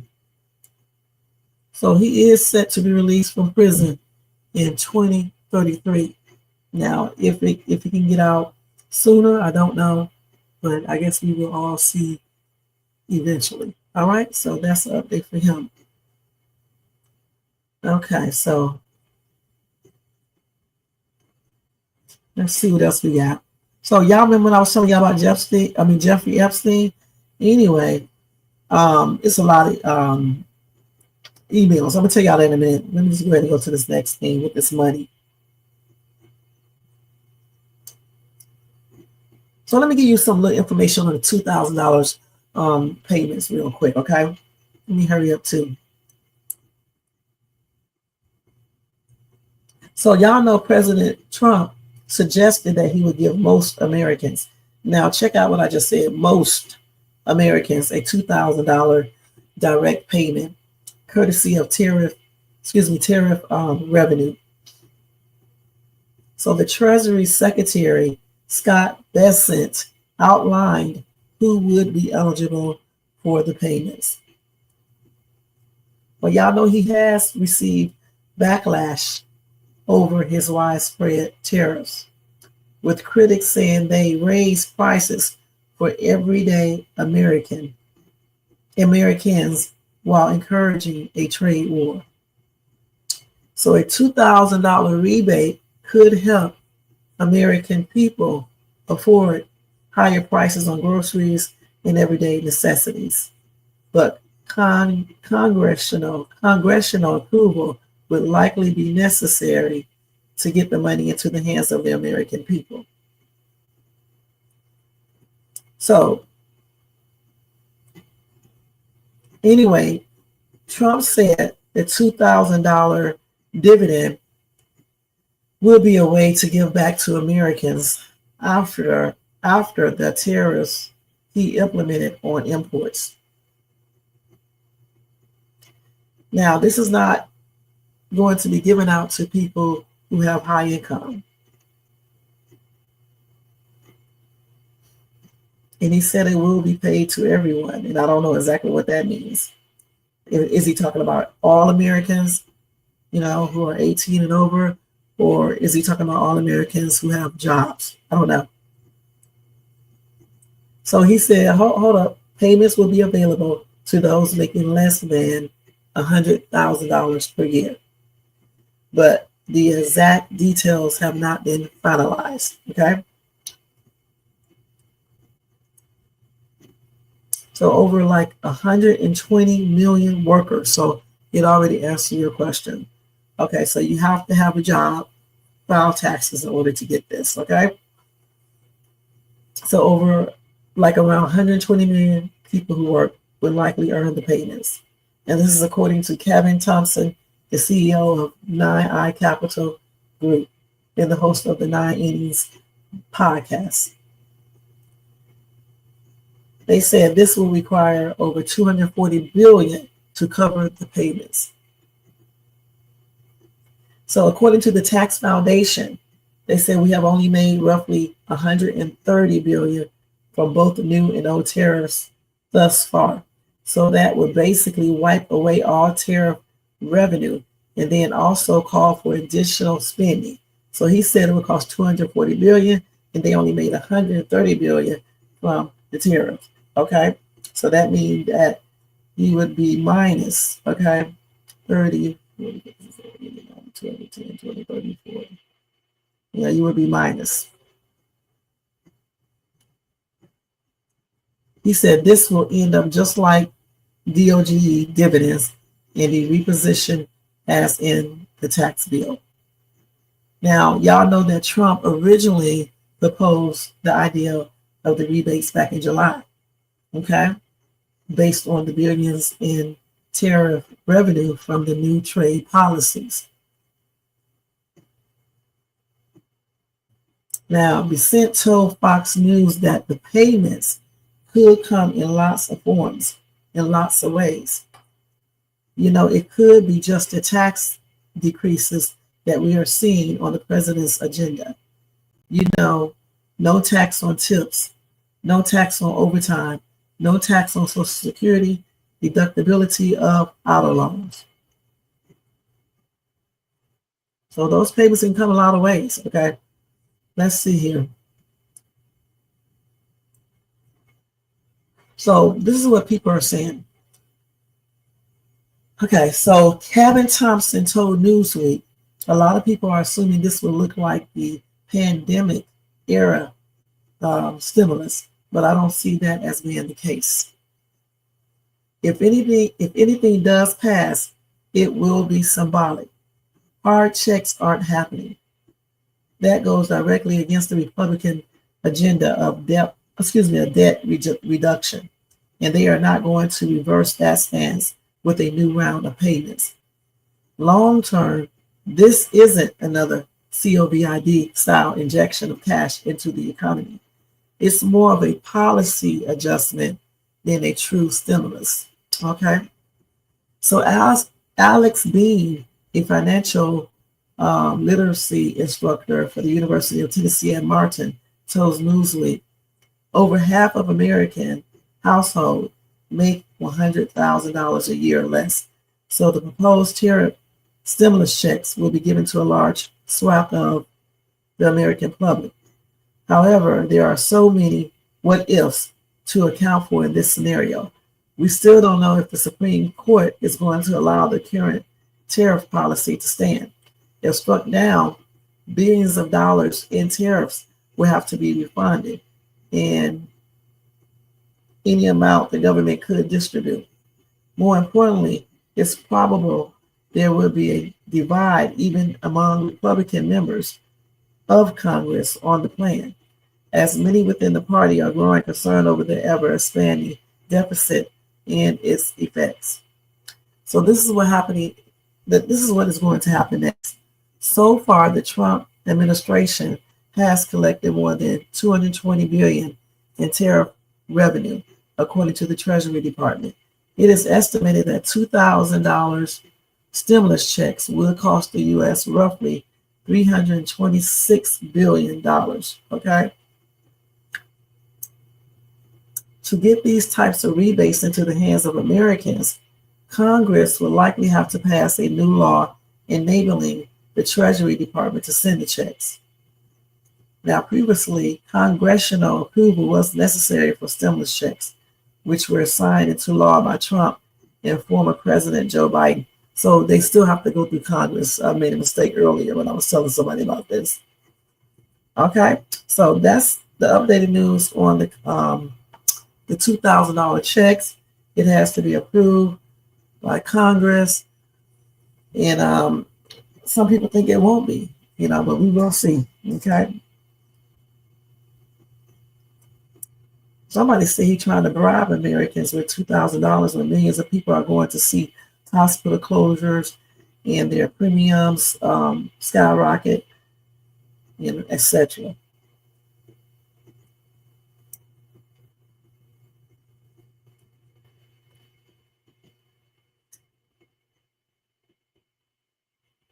So Vicky said the sad part is disabled people won't get it, and we need it as much as anyone. I am disabled, raising my granddaughter, and I won't see a dime of it. I still pay high gas prices, high groceries, and it's not right. If they did give out this money, I do think they should give it to disabled people too. Okay, I really do, and people who get Social Security and things like that. Okay, so that's the update on that, you guys. All right, and then let me tell y'all another way y'all can get some money. Hold on, let me look and see real quick. So another way you guys can get some money besides that is through AT&T. Okay, AT&T is going to send out $7,500 checks after a $177 million breach settlement deadline looms. So if you had AT&T, okay, I wish I did. Okay, if you had AT&T, hold on, let me see what it says. Let's see. First of all, you have to act before December the 18th. Okay, after that, that's it. So AT&T customers may be eligible for a $7,500 payout. So anyway, AT&T settled a lawsuit alleging that customer data was breached multiple times in 2024, and that's according to the Crow Settlement Administration. So on March the 30th of 2024, the personal information of some AT&T customers was released on the dark web. Some of the information was their addresses, social security numbers, birthdays, passcodes, billing numbers, and phone numbers. Then another one happened in July 2024, on July 12, 2024. With that one, customers' data was illegally downloaded. So that federal lawsuit was settled earlier this year, but AT&T did not admit they did anything wrong.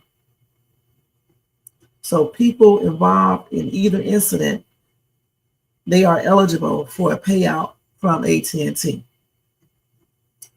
So they can receive up to $7,500 depending on the number of people who filed claims.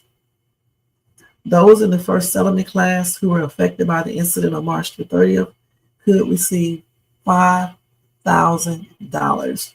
Any customer in the second settlement could receive up to $2,500. The other one is up to $5,000, okay? Now, claims can be submitted online or mailed. Anyone who thinks they are eligible must send in unique documentation required for each claim. All right, the final approval date is January 15, 2026, but the deadline is December the 18th to file that claim, I believe. Well, let me see, what did I say? Yeah, December the 18th. If you had AT&T in your data was compromised and things like that. Not your, yeah, your information, your data. All right, so make sure you jump on that. AT&T. That deadline is December the 18th. Okay, let's see what else we got here.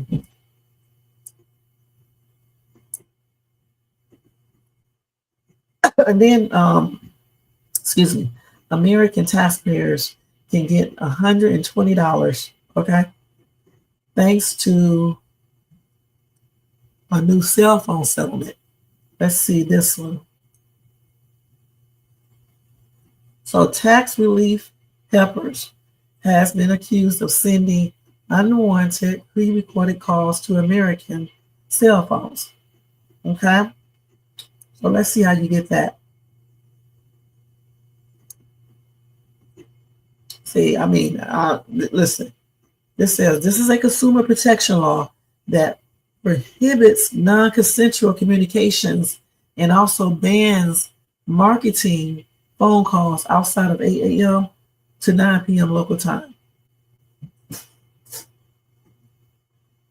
So anyway, the settlement claims that the company made the calls to cell phones without proper consent. And they also said they made persistent calls to numbers listed on the National Do Not Call Registry or its own internal Do Not Call list. So those who receive pre-recorded calls from tax relief helpers between June the 21st, 2021 and the present may be eligible. So settlement administrations sent notifications to many class members that their cell phone numbers appear in the case calling records. To confirm eligibility, individuals should call the settlement administration at 888-250-6810 and provide their name and cell phone number. So anyway, this company will pay $2.95 million to settle the claims made against them. And then once you find out if your number is on there, you can get up to $120 in compensation, okay? But it could be reduced depending on how many successful claims they have. So you can basically go online or you can print it out.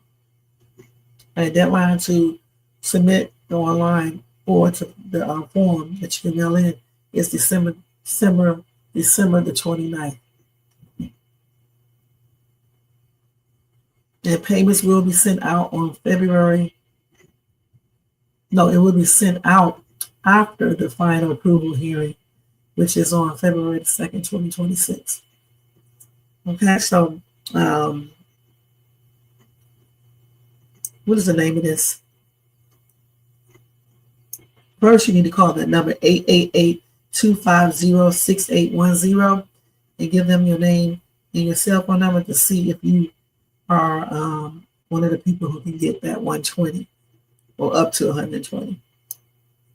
Okay, and then you can go from there. If your number is on there, then I'm pretty sure they'll tell you what to do. Or you can type it into Google to find this information out. You can type in American taxpayers to get $120 checks thanks to new cell phone settlement. Okay, and the name of the company is Tax Relief Helpers. You can just type in Tax Relief Helpers settlement and it should come out. All right.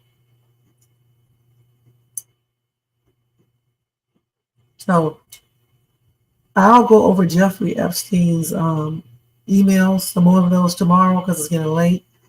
Also, one more thing.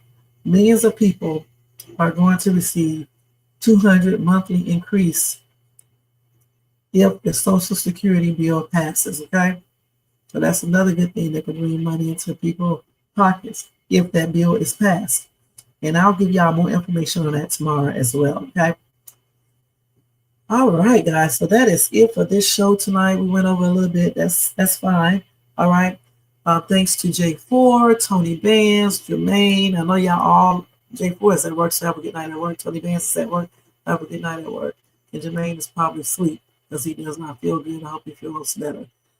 Thank you guys all for being here tonight. Thanks to everybody in the bushes, everybody who watches this in the replay. I definitely appreciate everybody watching this. And don't forget, on Thursday, it's going to always be Thursday Chilling Crime or Crime Stories. That's what I need to name it. Thursday Chilling Crime Stories. All right. And then on Tuesday, it's True Crime Day. All right. All right, guys. And tomorrow is Fuckery Friday. There you go.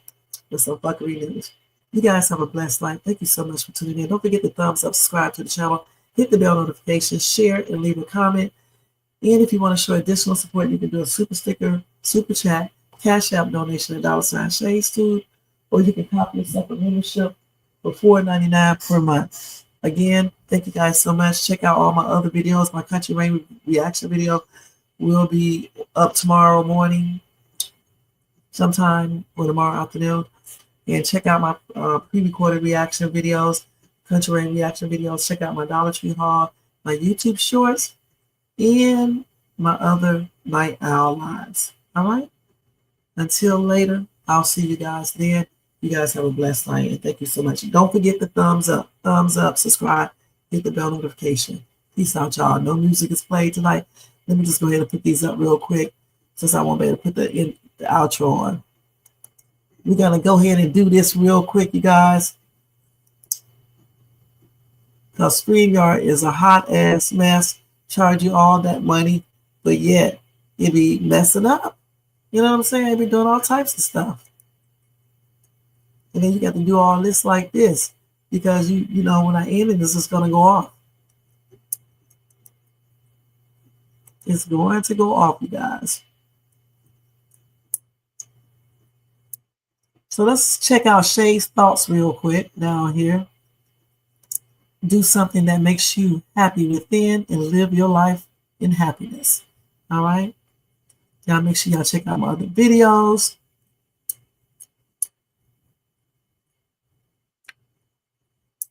Let me edit this real quick and put this at the end because we're going to change this and make it stories. And then we're going to save that. So we can have it for next time. Y'all make sure y'all thumbs up before we go. And make sure y'all check this out if you're into Country Wayne tomorrow. All right.